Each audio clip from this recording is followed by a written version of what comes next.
Ready, steady. Bonjour à tous et bienvenue sur The EZODW podcast. Je suis en direct de l'UFA. Je suis avec JQQ, JWQ, JQ Square et Chaz. Et nous avons un invité très spécial. Je pense que je n'ai pas assez dit très. Parce que là, là c'est énorme. On a eu un des GOAT de commentary américains hier. Aujourd'hui, on a le GOAT français, voire européen. Oh. Non, pour de vrai. Je ne suis pas sûr. Mr. Ken Bogard. Bonjour à tous. Comment tu vas déjà? Écoute, ça va plutôt bien, un peu fatigué, mais on n'a pas encore commencé nos top 8 à Street Fighter et à Dragon Ball. Donc on va dire que le gros du travail reste à faire. Avant de rentrer dans le vif du sujet, savoir un peu plus sur comment tu en es arrivé là, tout ton parcours, il y a un truc que je tenais à dire quand même. On a parlé souvent de commentary avec beaucoup de gens. Foster, avec Cell, des choses comme ça. Et c'est fou comment pour tous ces commentateurs, tu es le modèle. Oh, sont adorables. Non mais pour de vrai. Et même moi qui suis plutôt fan des commentaries américains que personne n'a mis en France, où ils parlent de choses qui n'ont rien à voir. Guilty, là, ils sont bons. Ils sont bons. Ouais, bah on n'aime pas quand c'est pas bon. En fait, c'est que moi j'aime bien quand ils parlent de choses qui n'ont rien à voir, genre James Chen quand il parle de la commu, ou Yipes quand il parle même de films. Yipes, c'est un excellent commentateur. Alors, c'est assez bizarre. C'est de la chance que ce soit bon parce que tout ce qu'il fait n'a aucun sens. Je pense que n'importe qui essaierait de faire du Yipes se grillerait. Oui, bien sûr. On ne peut pas faire du Yipes. Bien sûr. Tu vois, alors que les autres ont quand même des choses qui sont techniquement logiques, c'est pertinent. Ouais. Après, les bagages techniques, c'est à mon avis pas spécialement le plus important pour être un bon commentateur. Faut pas dire de bêtises, c'est évident. Mais on s'adresse pas forcément à un public qui comprend tout ce qui se passe dans les jeux de combat. C'est bien de savoir expliquer, c'est bien de savoir vulgariser. Oui. Pour vulgariser, il n'y a pas besoin d'avoir un doctorat en jeu de combat pour faire ça. Il faut bien connaître et bien savoir comment apporter les jeux de combat au public. Donc, c'est pas... Voilà, parfois, le bagage ultra technique, ça fait de très mauvais commentateurs. Oui, quand ils essaient d'étaler leur science. Exactement. Parce qu'il faut restituer un peu l'émotion qu'on ressent. C'est ça, c'est exactement ça. Il faut avoir un traducteur rapide. Oui. D'ailleurs, ça, c'est un des trucs que j'apprécie dans ton commentary. C'est très différent de ce que j'aime bien les Américains, mais par contre, je me dis, d'ailleurs, peut-être c'est une idée, en podcast, même en radio, je pourrais écouter. Tu pourrais écouter et je comprendrais à peu près ce qui se passe. Ouais. Et surtout, comprendre comment chacun se sent dans la salle. Mais ça, c'est parce que j'ai un style très radiophonique qui est issu justement des commentateurs radio de football, de courses hippiques ou encore d'athlétisme, tu vois. Parce que je viens j'ai commencé à l'époque où il n'y avait pas de stream, ça n'existait pas. Et du coup, rien que diffuser certaines choses en direct, ça n'était pas forcément souvent possible. Donc la seule chose que pouvaient entendre les gens, c'était bien souvent la voix. C'était limite plus important que l'image parce que les vidéos étaient tellement en mauvaise qualité qu'on comprenait pas tant que ça ce qui pouvait se passer. Tu vois, on était en 240p à l'époque. C'était vraiment la résolution limite d'une Game Boy Advance. Donc autant te dire qu'il fallait plisser les yeux quand même pour voir quelque chose sur des jeux qui étaient censés être en HD déjà. Résolution PS1 ou même moins. Ouais, non, c'est ça, c'est la résolution PlayStation 1. Voilà. Mais imagine sur un jeu PS3. Donc ça fatiguait quand même. Donc c'était les balbutiements de tout ça, les balbutiements d'Internet. Voilà pourquoi j'en ai développé un style très radiophonique. Je suis un ancien professeur aussi. Et du coup, en tant qu'enseignant, pour maintenir l'attention d'une classe mathématiques. Pour maintenir l'attention d'une classe, voilà, il faut savoir transmettre sa passion et pas trop laisser de blanc ou de moments de malaise aussi dans le cours magistral. Donc j'ai appris à remplir le vide tout seul. Et d'ailleurs, comme je commande souvent tout seul, c'est aussi ce qui a fait que mon commentaire est ce qu'il est aujourd'hui. D'ailleurs, ça, c'est une facette que je vois rarement chez les commentateurs. D'ailleurs, maintenant, j'aime bien moi quand ils sont deux. Mais je pense que tu es le seul, même face aux Américains, qui arrive à autant gérer du commentary solo. Ouais. Moi, mon meilleur souvenir, c'est un peu prétentieux de ma part, c'est le jour où je jouais contre Gagapa à la Paris Games Week. Waouh, ouais. Chez Peak Dan. Ah ouais. Ce jour-là, je me suis dit, non mais ce gars solo, je suis même en train de jouer, je suis en train de m'ambiancer avec ce qu'il est en train de dire. Ça, c'est fort. Trop stylé. Ça, c'est fort et tu es le seul à le faire. Ouais, oui, bah non, alors non. Alors ça, non.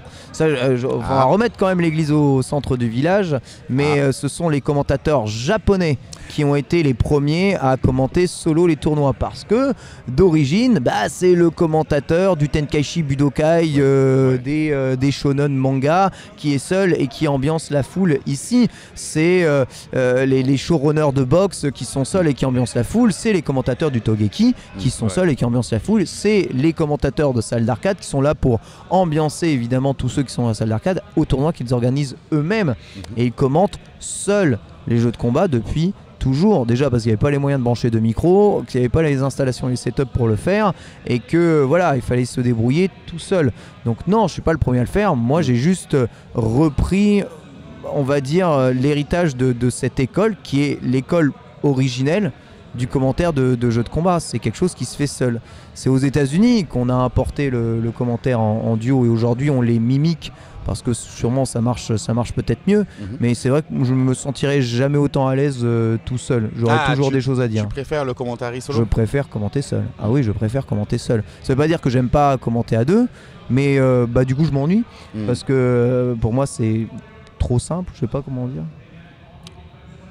Plus simple, plus accessible, plus facile. En fait, je laisse la parole la moitié du temps, quoi. Donc, et quand plusieurs personnes parlent en même temps et s'ils disent pas exactement la même chose, ça, en fait, c'est vite nul. Donc, pour commenter à deux, je trouve qu'il faut une bonne synergie entre deux casteurs. Et souvent, comme cette synergie ne peut exister qu'avec deux casteurs qui ont l'habitude de se voir et de se côtoyer très très très longtemps, le commentaire à deux, ça donne quoi aujourd'hui ? Il y en a un qui parle, il finit sa phrase, c'est l'autre qui parle. Et il finit sa phrase, et c'est l'autre qui parle, il finit sa phrase. Écoutez, c'est tout le temps comme ça. C'est dommage, parce qu'en fait c'est pas de la synergie, ça s'appelle du relais de commentaires. Et en fait ils font juste que commenter tout seul, mais l'un après l'autre. D'autant plus que toi t'es commentateur et / animateur, je dirais. Oui, c'est ça, exactement. Donc oui, commentons à deux, ça permet de prendre sa respiration. Je viens d'une époque où tu vois, je faisais des sessions de 12 heures de commentaires d'affilée jusqu'à ce qu'on ait plus de voix dans les conventions. Donc, tes cordes vocales ont des abdos en fait. Ouais, elles ont été travaillées, mais c'est parce que c'est comme les chanteurs. Les chanteurs, ils chantent pas tous en duo, on n'est pas tous Big Flo et Oli. Tu vois, ils sont là, ils font un concert d'une heure et demie et ils chantent seuls, et ça doit venir du diaphragme, ça doit venir du ventre, ça s'entraîne pour ne pas se casser la voix, tu vois, afin de pousser les vocalistes très fort. Voilà, c'est à peu près la même chose. Et quand je faisais les Red Bull Kumite seul en cage, du début à la fin, tu vois, je commentais seul. Mais moi, je kiffais de ouf. Alors après, c'est très très très égoïste. Et je suis extrêmement content qu'il y ait beaucoup plus de commentateurs aujourd'hui. Déjà parce que je peux pas être partout, et aussi parce qu'il y a un moment, il faut aussi passer le bâton, le relais, tu vois. Peut-être que Ken Bogard a fait son temps. Non, il te reste encore beaucoup de temps. D'ailleurs, encore dans les fleurs, parce que c'est important. D'ailleurs, tu as remis l'église au milieu du village, comme tu as dit tout à l'heure, en reconnaissant quand même que ça venait des Japonais, et tu leur as donné l'importance qu'ils devraient avoir, le respect qu'ils devraient avoir. Il y a un truc assez important, c'est que quand tu as dit maintenant il y a une relève qui se fait, d'un côté, tu as permis aux commentaries d'être légitimes en France, ça c'est un. Et un truc assez bizarre, il y a beaucoup de gens à qui je parle qui me disent qu'ils ont commencé Streetcad grâce à toi. Ouais. C'est assez drôle. Mais c'est pas, en vrai c'est pas assez drôle, je sais pas si c'est vraiment grâce à moi. On va dire que c'est grâce à YouTube et à l'essor de YouTube. Et comme j'étais un des premiers sur la plateforme YouTube, tu tombais en premier sur mes vidéos. Franchement, à mon avis, mes vidéos, ça aurait été de la merde en boîte, ça aurait été pareil. J'aurais peut-être poussé des gens à faire Street Fighter. Mais force est de constater qu'elle n'était pas si nulle que ça, je pense. Voilà. Voilà, non, c'est la hype que tu mettais sur le jeu qui donnait envie de faire partie du... Ouais, mais parce que faut comprendre que moi, c'est ce que je vivais au sein de la communauté des jeux de combat tout le temps. C'est-à-dire que j'ai pas attendu de commenter des jeux de combat pour jouer aux jeux de combat. Je joue depuis que j'ai 10 ans. Donc, et je fais des tournois de jeux depuis 2002, donc depuis plus de 20 ans. Et quand j'allais sur les tournois, je voyais déjà les Asenka, les Frionel, les Monsieur Karaté qui montaient, qui essayaient de dynamiser un peu leur jeu, aussi en faisant comme ce qu'ils avaient vu au Japon, en se déplaçant au Togeki et tout ça. Et force est de constater qu'entre regarder juste un match de fou et le regarder avec un animateur dont on sent qu'il transpire la passion pour son jeu, ça n'avait rien à voir en termes de feeling. Et je dis mais ça, moi ça marche sur moi, je suis sûr que ça peut marcher pour pas mal de monde, parce que je sais que c'est ce que j'arrivais à retransmettre aussi à mes élèves en mathématiques, un peu la passion que j'avais pour les mathématiques. Le côté quelque chose vous passionne, ça se voit. ça permet vraiment d'avoir un côté extrêmement viral et ça permet aux gens de s'y intéresser. Je pense que c'est ce qui s'est passé sur Street Fighter 4, outre le fait que le jeu soit quand même assez bon, qu'il ait ouvert avec internet les portes du pénitencier, si je peux dire. Il a permis à beaucoup de monde de se mettre au jeu de combat sans être enfermé dans une niche locale assez difficile de se sortir.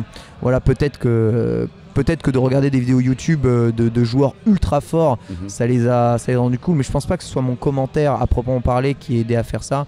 Je pense plutôt que c'est, comme je connaissais bien, j'allais chercher des vidéos qui étaient inconnues pour les gens et ils constataient qu'il y avait des joueurs qui étaient des dieux vivants sur les jeux de combat et que en fait les jeux avaient un véritable intérêt parce qu'il y avait des joueurs qui jouaient vraiment bien dessus. Ils disaient ah putain, j'aimerais bien moi aussi être un joueur qui joue aussi bien, ça a l'air vraiment vraiment stylé.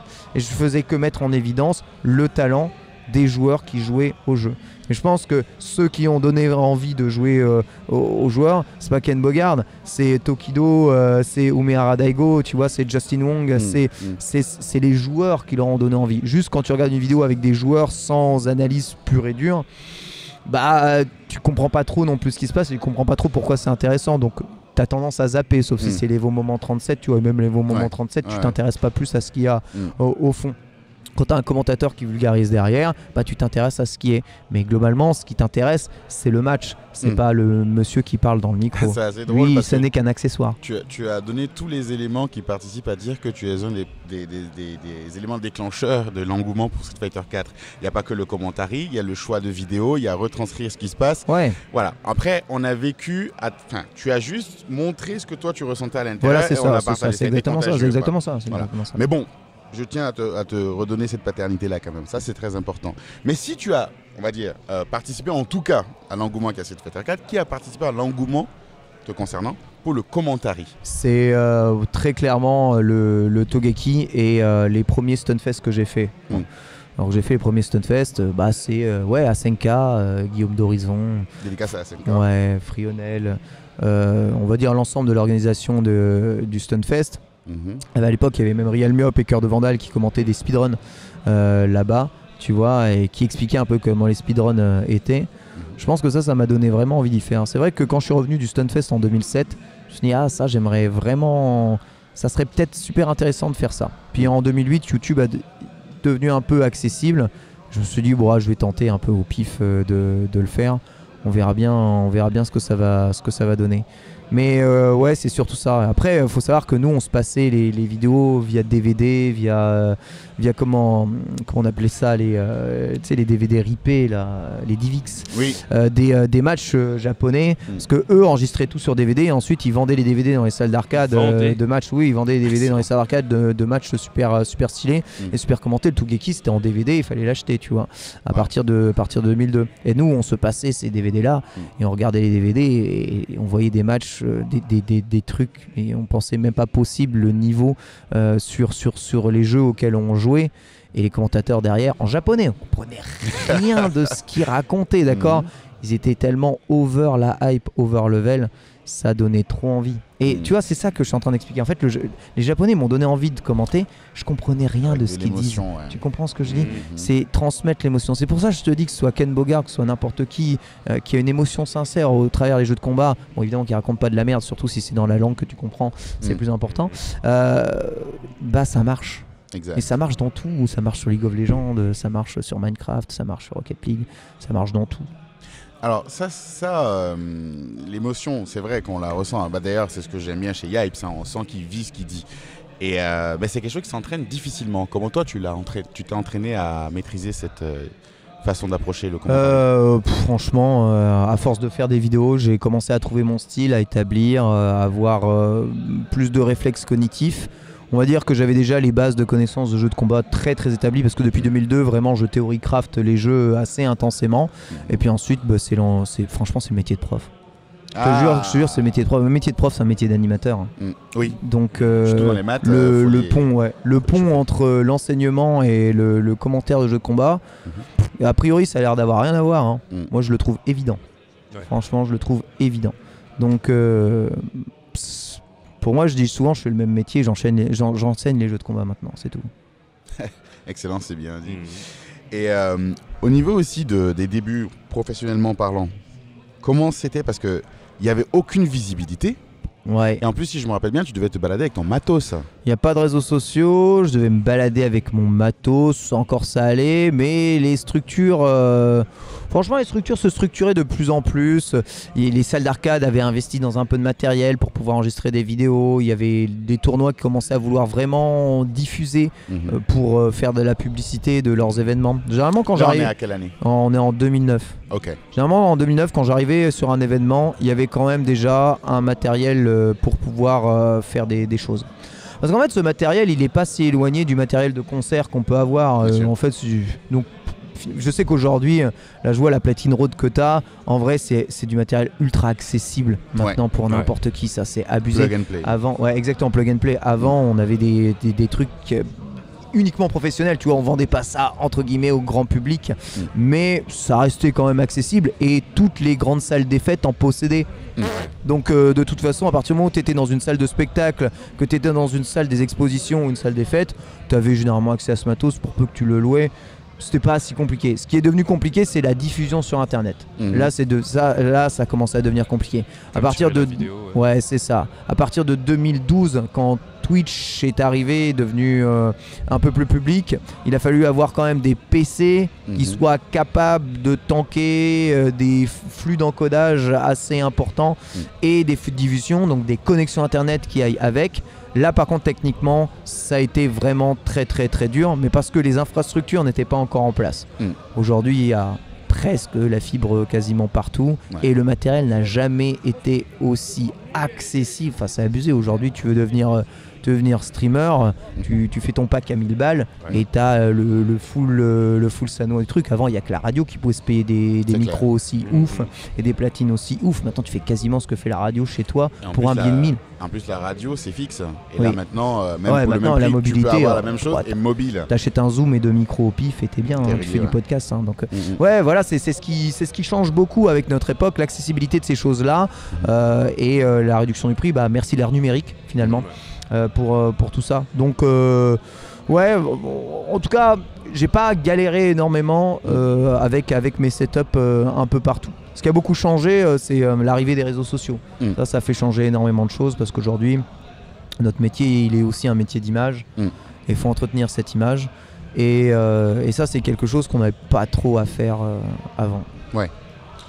Et tu vois là, tu dis qu'il y a une accessibilité maintenant avec le matériel qui fait que les gens n'ont pas certaines questions qui doivent se poser et le métier, le business est assez établi maintenant. C'est-à-dire que ce n'est plus comme avant où quand tu disais que tu es youtubeur, on se demandait si tu vivais chez tes parents, tu peux dire que tu es youtubeur, commentariste c'est un vrai métier.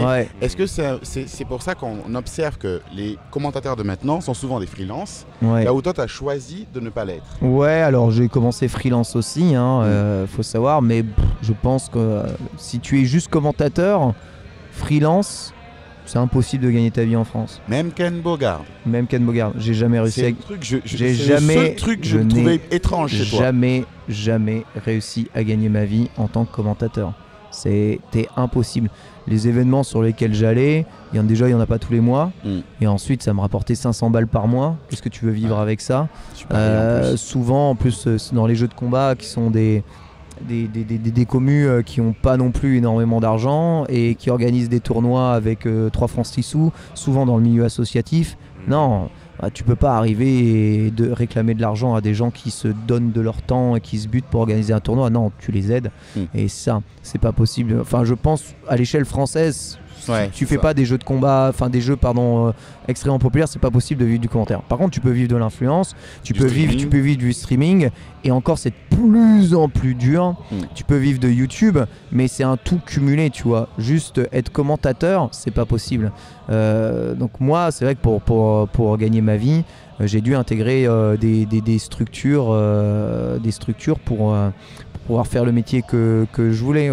Mais même si peut-être aujourd'hui je peux retourner à mon compte et être freelance, jamais, mais au grand jamais, c'est commenter des jeux de combat qui me fera vivre.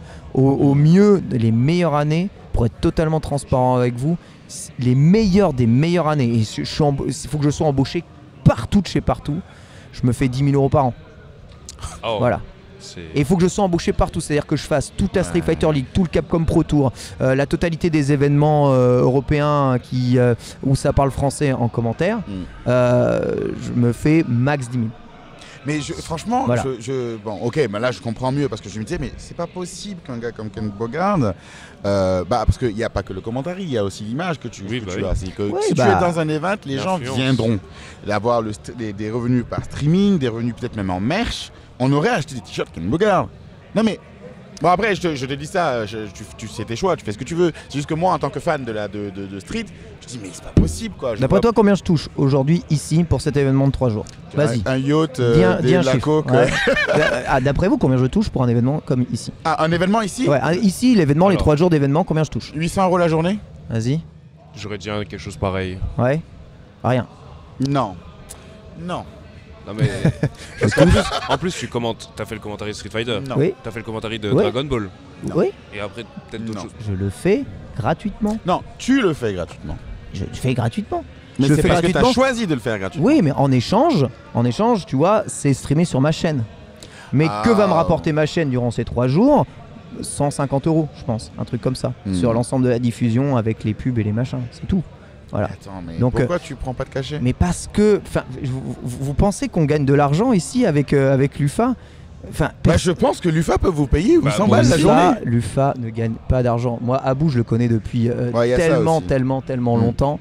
Les mecs, ils montent tout sur la passion, sur leur temps. Ils veulent aussi faire un truc qui déchire pour toute la communauté des jeux de combat. Et c'est toujours ce que j'ai voulu faire. Je peux pas arriver et dire moi je gagne Bogard et je réclame de l'argent à des mecs qui vont finir sûrement déficitaires ici. Tu comprends? C'est pas possible. Enfin, comment mentalement je peux me dire que je vais prendre de l'argent à des gens qui n'arrive même pas à rentabiliser leur event. Tous les autres là ils sont payés hein. Oui bah très bien, ils font ce qu'ils veulent. C'est très bien, mais moi mentalement je ne peux pas parce que je sais ce que c'est qu'organiser des événements comme ça. Je sais ce que c'est que de venir et de faire tout ça. Tu pourrais dire si je suis payé, c'est sur ma chaîne que c'est diffusé, c'est top. D'accord, voilà. En plus c'est tant mieux pour eux, c'est diffusé sur ta chaîne. C'est le deal, c'est ça, tu vois. Mais je donnerai de ma personne toujours à l'infini pour soutenir les organisateurs d'événements comme l'UEFA et on va dire c'est pas des événements comme ça à qui je réclamerai de l'argent. On va faire un tournoi sur Nancy et puis si c'est payé caché de zéro, quel Bogard, c'est bon. Écoutez, si vous n'êtes pas déficitaire, on en reparle, hein, d'accord? Ouais. Non mais parce que je trouve ça un peu dommage pour le coup, mais c'est pour ça que c'est parfois bien d'avoir un agent qui est un peu plus sans pitié, tu vois. Ça change beaucoup la donne. Je peux pas être sans pitié avec des gens que je connais depuis 20 ans. Mais bien sûr, les gars, pour Abou, je comprends, mais je veux dire... Et puis les gens, ils vont dire quoi? Ken Bogard, ça y est, il a pris la grosse tête. Mais tu rigoles. Il fait payer les frères. Tu rigoles. Qu'est-ce que c'est que ces histoires? Il fait payer les frères. C'est normal, et je dis pas que je fais tout gratuit. Je fais tout gratuitement. Franchement, oui, sûrement, mais non. Voilà. Enfin... D'un point de vue, je veux dire, d'un point de vue moral, je trouve que ça ne se fait pas. Là, c'est différent. Il y a des gens qui viennent des États-Unis, qui font de la promotion complète pour l'event. Vous n'avez qu'à dire que je fais partie de l'organisation de l'événement, voilà. Et finalement, quelque part, ça fait un peu ça. Ces gens-là aux États-Unis, ils disent aux amis, ouais, mais ton ami même a envie de te payer normalement. Oui, après, ils font sans jeter quoi que ce soit dans quoi que ce soit, de l'huile sur le feu, non, je fais pas ça. Je veux dire. Moi, en tant qu'ami, quand il y a un gars comme ça, j'ai envie justement que lui... Je sais, mais est-ce que j'ai l'air d'être dans le besoin? Non, c'est pas ça que je dis. Voilà. C'est le principe. Parce que tu aurais... Est-ce que j'ai l'air d'être dans le besoin, les gars? Franchement, ça va comme ça, il doit être ton yacht. Même sans être dans le besoin, c'est par le principe. Tu viens donner de ta personne, tu fais le commentaire, etc. Je vous dis, tout est sur ma chaîne. Donc voilà, j'en profite aussi de cet événement. J'en profite de cet événement. On va pas t'aggro non plus dessus. Voilà. Il faut aider, il faut soutenir. Et si vous vous rendez pas compte à quel point c'est compliqué pour les gens qui organisent des événements comme ça. Non, je comprends au point que je fais les interviews. Bon, oui, j'ai mon bénéfice payé, puis personne ne m'a rien demandé pour le coup. Mais je ne fais pas payer. Je reproche pas, je reproche aux autres. Je suis pas en train d'accuser les gens, quoi que ce soit. Je trouve ça normal que tout le monde soit payé pour les commentaires qu'ils font, d'accord. Mais comme je dis, je suis un peu de la famille, tu vois. Donc oui, je comprends, c'est différent. C'est pour ça que je te dis que même les interviews, quand je les fais, je demande rien. Il y a même des événements où ils m'ont proposé d'être payé et je dis non, ne me payez pas pour payer les autres qui, eux, peut-être ont plus besoin, tu vois, pour le coup. Donc ça, je comprends. Mais c'est juste étonnant, je veux dire, quand tu le positionnes. C'est comme si le commentateur japonais que tu aimes bien, celui qui fait « je sais pas quoi ». Il te dit « ah bon, en fait, non, il est pas payé ». Tu vas dire « non, mais arrête ». Mais ça a été le cas très très longtemps. Ouais, mais c'est non, mais jusqu'à un certain temps, il n'y avait pas les moyens à une époque. Quand il y a les moyens maintenant, tu serais deg de savoir qu'il ne gagne que dalle dedans, alors que c'est un des mais précurseurs. Je sais très bien ce que Papa Chihuahua gagne, et avec Capcom, il gagne que dalle. Vous seriez vraiment choqué de savoir combien Capcom donne pour un week-end de commentaires de Capcom Pro Tour. C'est rien du tout, c'est peanuts. Pour les commentateurs anglais, ils proposent quelque chose comme 250 € le week-end pour commenter un CPT. 250 € le week-end, c'est moins que le salaire d'un technicien son pour l'ensemble du travail. Donc, tu vois, c'est des trucs Capcom sait. Il y a une de toute façon abondance de personnes qui font du commentaire aujourd'hui. De toute façon, les gars, ils vont dire oui. Ils ont pas besoin tu vois, de payer plus. Mais tu vois, moi c'est des choses que je n'accepte pas. Tu vois, si c'est pour travailler avec Capcom, je n'accepte pas d'être payé si peu. Tu vois, à ce moment-là, je leur demande beaucoup plus. C'est terrible de se dire ça parce que par exemple, il y a d'autres, je sais pas, il y a d'autres jeux comme par exemple Rocket League où les commentateurs. C'est des jeux beaucoup plus populaires. Mais attends, il n'est pas possible de faire une coalition. Vous vous rendez pas compte à quel point les jeux de baston, c'est niche. On parlerait d'autres jeux, ok, mais il faut aussi remettre la niche là où elle est. Vous pensez que ça génère beaucoup d'argent, les jeux de combat? Non, mais il n'est pas possible de faire une certaine coalition entre les commentateurs pour pouvoir exiger c'est ce que tout le monde sait, c'est ce que tout le monde fait. D'ailleurs, les prix s'alignent durant l'Evo, c'est ce qu'on a tous fait. Les commentateurs de l'Evo, on s'est tous on s'est tous alignés sur des prix qui soient honnêtes. Mais tu vois, la production nous a dit on pourra pas payer plus que ça, sinon vraiment on est mort. Et en vrai, les prix qu'on a demandés sont largement inférieurs aux prix qu'on devrait réclamer, tu vois, de base, parce que on fait des compromis. Non, en fait, c'est pas, ça vous donnerait rien parce que c'est des prix bruts, il y a le net, et en fonction du statut de chacun, c'est différent, tu vois. Moi, je suis payé en prime parce que je suis en CDI. Quelqu'un comme TPK va être payé en indépendant, donc on va pas toucher la même chose. Par contre, on a demandé à peu près les mêmes trucs et les mêmes riches d'horaire, donc ça vous aiderait pas beaucoup. Mais on va dire que c'est pas non plus énorme. C'est pas un métier rentable, le métier de commentateur, et même pour les plus populaires dans les jeux de combat, ils font des choses avec. Ils ont le métier d'influenceur à côté. Créateur de contenu. Créateur de contenu, exactement. C'est ça qui va rapporter derrière. Alors peut-être que l'édifice du commentaire participe à ça, mais vous savez que même dans le milieu du sport classique, les commentateurs sportifs classiques, c'est surtout par le fait d'être responsable éditorial sur des émissions de sport ou de faire du journalisme sportif qui va vraiment rémunérer leur salaire à la fin du mois. C'est pas juste de commenter des matchs ou des compétitions. Voilà. Donc imaginez sur des sports aussi populaires que, je sais pas, le cyclisme, l'athlétisme ou la natation, déjà c'est comme ça. Vous venez pas nous dire ici qu'on peut vivre du commentaire. Enfin, faut arrêter de faire croire ça aux gens. Non, moi je dis pas vivre du commentaire. Je dis qu'il y a une certaine notoriété que tu peux acquérir qui te permet de débloquer certaines autres. Oui, ça d'accord. Tu peux même host un événement comme le fait gagner par exemple. Tout à fait. Mais bon, ça c'est plus un agent qui saurait. Exactement. Là, c'est la passion qui parle. Oui, c'est ça. On va dire qu'à l'UFA, c'est la passion qui parle. Ok. Et est-ce que ça t'a donné envie de faire, justement, on parlait des autres sports, des choses comme ça, de faire du commentary dans d'autres rubriques, d'autres... Ouais, j'en fais déjà beaucoup. Tu sais, moi, je fais beaucoup de Pokémon, j'ai déjà commenté beaucoup de compétitions Pokémon. Globalement, franchement, tu me mets sur n'importe quoi, je peux tout commenter. Avec le stream, j'ai déjà commenté du Farming Simulator, du F1 2022. Des fléchettes aussi. Des fléchettes, des fléchettes. Tu me mets sur n'importe quoi, moi, il n'y a pas de problème. Hein. À partir du moment où je comprends les règles du jeu, c'est parti, en avant Guingamp, je te commande ce que tu veux. Mais, même en sortant du jeu vidéo, non? Oh oui, même en sortant du jeu vidéo. Après, si c'est du sport traditionnel, mieux vaut quand même avoir un bagage de connaissances assez important. Mais aujourd'hui, je peux commenter du cyclisme, aucun problème. Parce que j'en connais assez en cyclisme. T'avais fait un truc où tu... Non? J'avais fait quoi? T'as fait un grand tour à vélo là à un moment donné. Ouais, je fais pas mal de longues distances. C'est vrai que je retransmets sur les réseaux sociaux.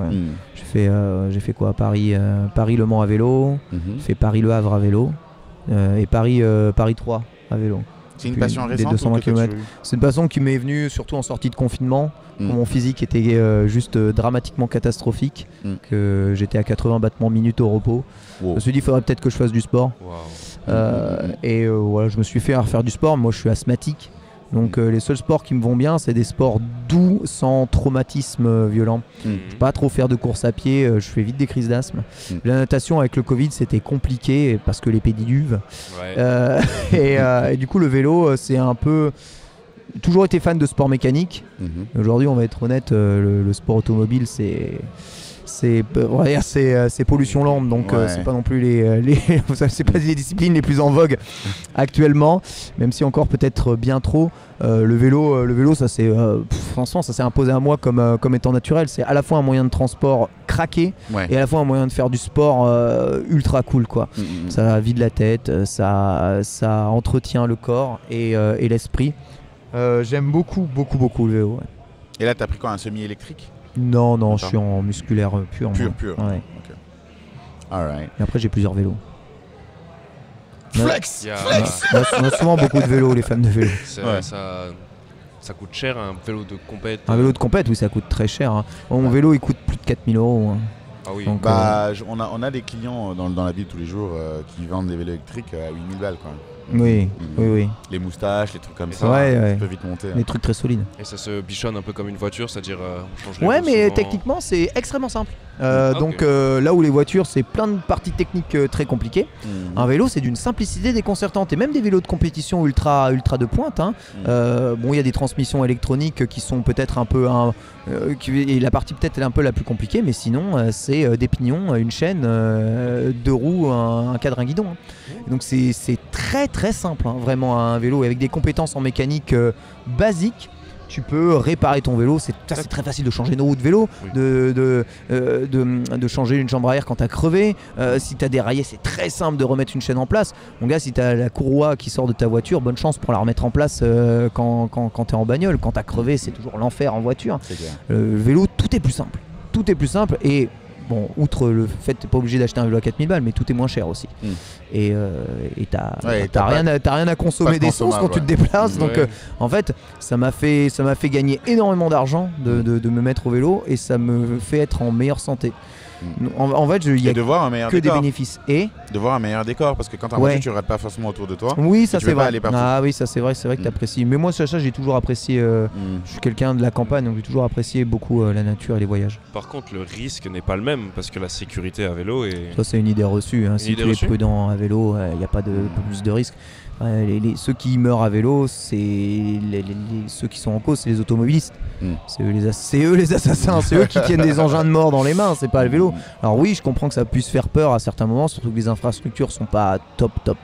Mais quand tu as l'habitude de rouler, j'ai jamais eu un accident à vélo, donc il faut juste pas rouler n'importe comment. On revient un peu sur Street Fighter, enfin sur le commentary. T'as eu un moment, j'ai l'impression, une sorte de hiatus avec Street Fighter 5. Non, c'est juste qu'il y a eu le Covid. En fait, il n'y a pas eu de hiatus. Moi, j'ai toujours adoré commenter Street Fighter ou Street Fighter 5. Mais avec le Covid, la compétition de Street 5, ça a été de la merde. Ça a été de la merde. Tout était online, tout était pourri. Je vous ai expliqué combien Capcom payait pour le CPT. Moi, je dis, les gars, vous êtes sympas, mais vos features online sont pourris. Le netcode est à chier. Vos compétitions, franchement, c'est de la merde. Et la seule chose que je kiffais, c'est faire les Red Bull Kumite, quoi, tu vois. Là, c'est trop stylé. Et ouais, alors hiatus ou pas hiatus, franchement, il n'y a pas eu de hiatus. Hein. Moi, j'ai toujours kiffé Street Fighter. J'aime moins jouer au 5 que j'aimais jouer au 4. Mais peu importe, je kiffe Street Fighter 5 en tant que commentateur et en tant que spectateur. Mais avec le Covid, soyez honnêtes. Enfin, franchement, c'était toujours les mêmes qui jouaient online sur le training stage à l'infini. Donc moi, je voulais bien organiser des tournois, mais c'était pour voir le 150 millième Nastinas contre Killzyu, tu vois, sur le training stage. Franchement, flemme de ouf. Hein. Et tout le monde a même lâché. Tous les Japonais en ont profité pour avoir des enfants, lâcher un peu le jeu. On n'a jamais autant joué à différents jeux. Ouais, après c'est ça. Enfin moi, ce que j'ai fait, c'est je suis retourné sur Fightcade. Et puis j'ai franchement, pendant le confinement, je jouais à Mark of the Wolf et je jouais à Street Fighter 2 sur Fightcade. Ouais, c'est ce que je faisais. Ouais. Donc voilà, franchement, j'ai jamais lâché les jeux de combat ni l'intérêt. Mais regardez juste ce qui s'est passé durant ces 2 années de Covid. Sur la moitié de Street Fighter V, la moitié c'était en période Covid. Ils ont annulé les Evo, ils ont annulé le Capcom Pro Tour, ils ont tout fait online. Bah évidemment, vous avez le sentiment qu'on en a moins fait. Bah ouais, des événements comme ça n'existaient même pas. Il n'y avait pas de quoi faire. Donc vous voulez, je vais pas inventer des choses qui n'existent pas non plus. Je suis pas magicien. Donc j'ai préféré prendre mon mal en patience, comme tout le monde a pris son mal en patience, et puis revenir en grande pompe quand les choses pouvaient bien se faire comme ici. Et là on kiffe. En parlant de revenir en grande pompe, il y a Street Fighter 6 qui met tout le monde d'accord. J'ai jamais autant vu de joueurs de différents jeux vouloir intégrer Street Fighter. J'ai vu des joueurs de Tekken, des joueurs de Smash, des joueurs de DB, des joueurs de Guilty. Ça fait plaisir. Qui attendent tous Street Fighter 6. Ça fait plaisir. D'ailleurs, en ce sens, il y a autre chose que nous on attend aussi, parce qu'il y a des voix des commentateurs anglais.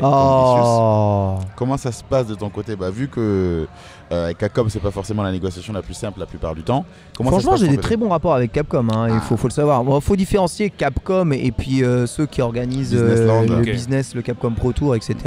J'ai des très bonnes relations avec Capcom, il n'y a absolument aucun problème.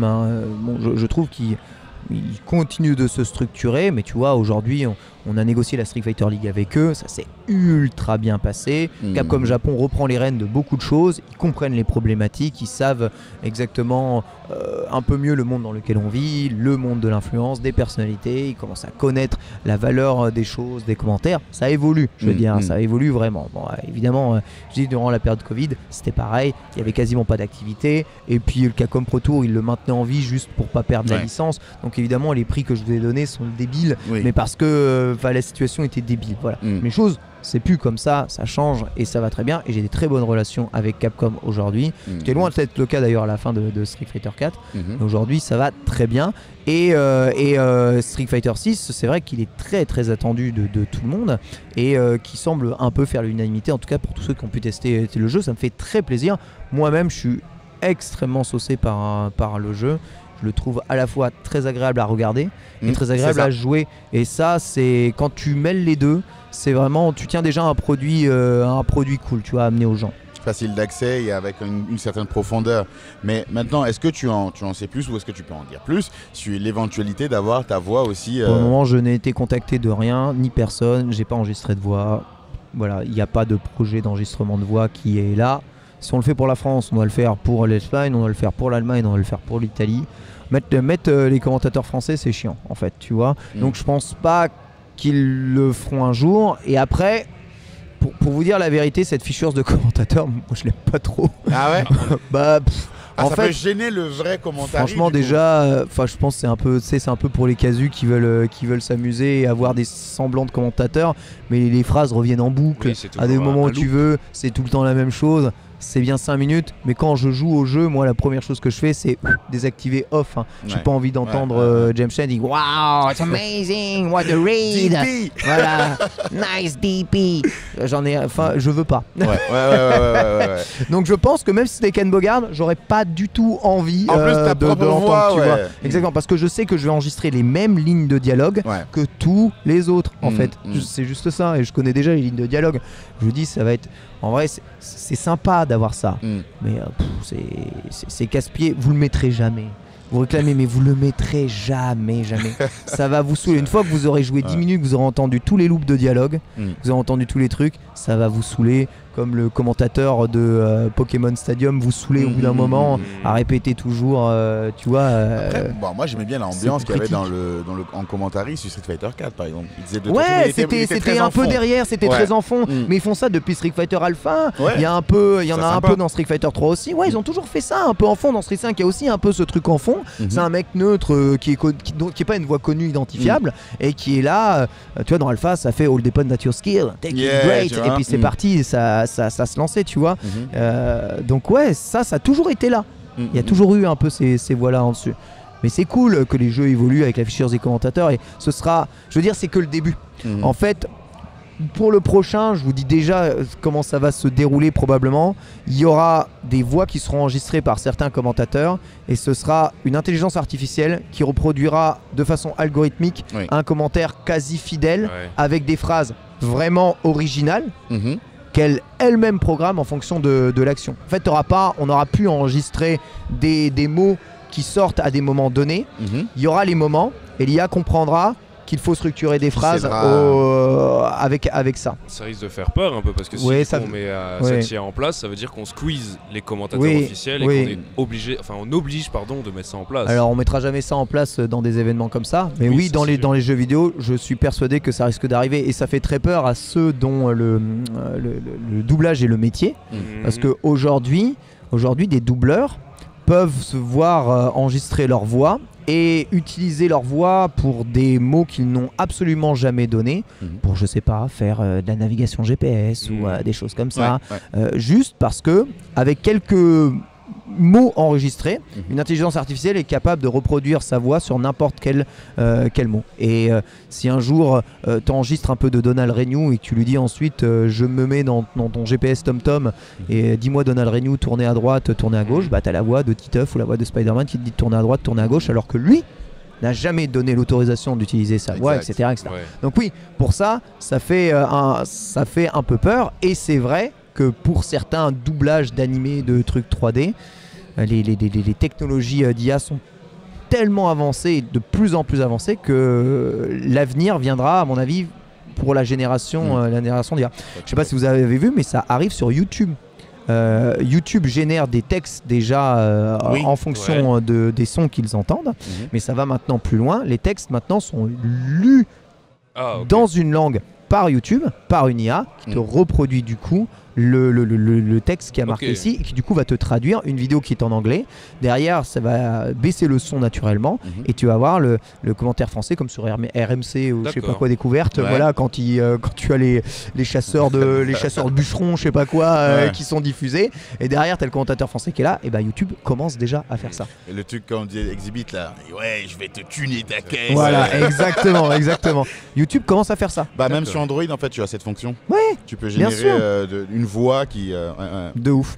Mais ça c'est le futur, hein. C'est même le présent, hein. Ça arrive très vite dans le sens où il y a le deepfake maintenant pour même imiter le visage. Donc si tu prends du deepfake et de l'audio, on peut vraiment donner l'impression que quelqu'un a dit un truc. Après les droits à l'image vont être très importants à statuer, les droits aussi à l'audio vont être importants à statuer. Tout ce que je dis, c'est que si quelqu'un a laissé son droit à l'audio en libre service, en libre exploitation, demain le métier de doubleur, le métier de commentateur pourrait avoir de moins en moins de valeur, parce que tout ça pourrait être généré par intelligence artificielle. En tout cas dans les langues qui ne sont pas les prime language, comme le chinois ou l'anglais. Comme le chinois et l'anglais qui sont les prime language. Okay. Et il y a un truc qu'on faisait avec les joueurs, c'est par rapport maintenant à la communauté, donner des avis. On va le faire même avec toi concernant les commentateurs. Allez, commentateur on va être plus sympa au début, le plus underrated selon toi.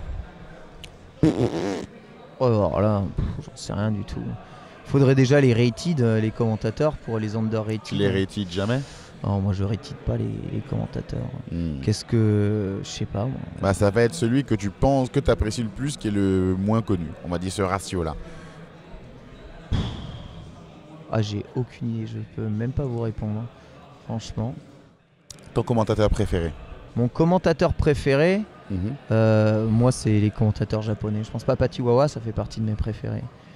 Mais en fait, j'ai énormément l'habitude de regarder des vidéos sans commentaire en fait. Oh my god. Bah oui, mais parce que en fait moi je les commente les vidéos. Oui, bah. Yeah, donc moi je regarde sans commentaire. Moi j'ai pas besoin d'un mec qui m'explique ce qui se passe en fait. Moi je me hype sur une vidéo vide. J'ai jamais entendu un truc aussi paradoxal. Je regarde des replays à l'infini. En fait moi j'aime pas les commentaires.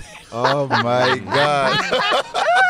C'est quoi, ça va être le clip de l'interview. En fait, j'aime pas ça. Je préfère regarder quand il y en a pas.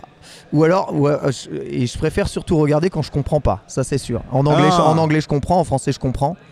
Donc j'aime pas. Parce qu'à chaque fois je me dis j'aurais pas dit ça. Et en fait c'est horrible, tu vois. Donc je préfère regarder dans des langues où je comprends pas.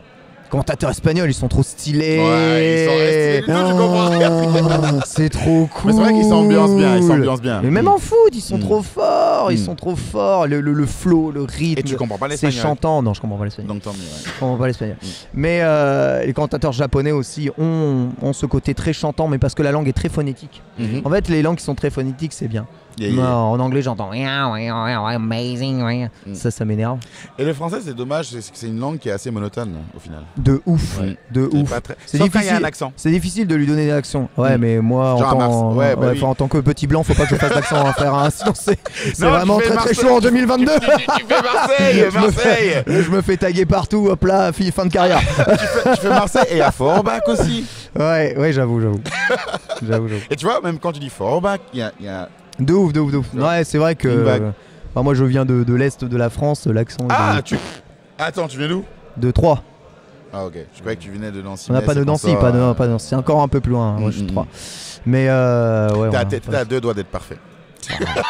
Chez nous on parle comme ça, tu vois. Ouais, c'est ça, le vrai accent trop, c'est ça. Non, ça c'est tu vois. T'imagines si je commande comme ça Street Fighter 6, ça va te casser un peu les rognons, je pense. Ouais. Là c'est chaud. On est d'accord. On est d'accord. Ouais, c'est chaud. Voilà. Alright, mais du coup les commentateurs que tu entends aujourd'hui, ça t'évoque rien que tu as pu entendre, on va dire. Ceux que tu n'as pas mis en off. Qu'est-ce que tu penses de la relève? Franchement, je kiffe tout ce que j'entends. J'aime beaucoup les casteurs avec qui je travaille. Mais tous ici, que ce soit Cell, Reza, TPK, Airisu, Foster. C'est impossible de tous les citer. Ceux avec qui je commente là aujourd'hui Street Fighter 4, que ce soit Kaïs, Elias, Liv, tout ça. J'aime beaucoup. J'aime bien tous ceux qui ont leur style qui leur est propre. Maintenant, moi, j'aime pas écouter des commentateurs. Voilà, j'aime pas m'écouter non plus, hein, je vous rassure. Hein, c'est pas une histoire de truc. À chaque fois que je m'écoute, je dis mais putain, mais je raconte que de la merde. Mais non, ça c'est pas un Tatsumaki. Mais t'es con, putain, pourquoi t'as dit ça? Voilà, donc non. Je suis content que ça plaise à beaucoup de personnes. Moi, je regarde.